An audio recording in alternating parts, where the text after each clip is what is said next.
చెప్పే భారత్ ఎన్బి టీవీకి స్వాగతం. నేను జేకే. మిత్రులారా, ఒక పక్క యుద్ధం జరుగుతుంది, ఆగిపోయింది అంటున్నారు.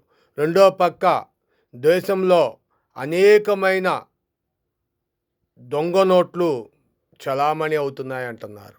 మరి ఇదే తరుణం అంటూ దే పెద్ద నోట్లు రద్దు గతంలో చేశారు. ఇప్పుడు పెద్ద నోట్ అనేది కేవలం 500 రూపాయల నోటే. 2000 రూపాయల నోటును రద్దు చేసినప్పుడు 1000 రూపాయల నోట్లు వస్తున్నాయి అన్నారు.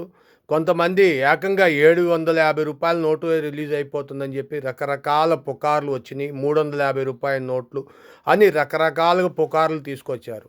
మరి ఏదేమన్నా కానీ కేంద్రం మాత్రం నకిలీ నోట్లను పసిగట్టడం కష్టమవుతుంది, నోట్లను రద్దు చేస్తాం, 500 రూపాయల నోట్లు అంటున్నది.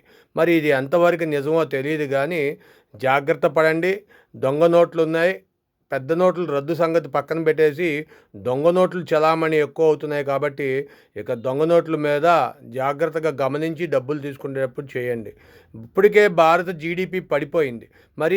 మళ్ళా ఈ డిమానిటైజేషన్ చేయడం వల్ల మళ్ళీ భారత జీడిపి పడిపోద్దని చెప్పి చాలామంది మేధావులు చెప్తున్నారు.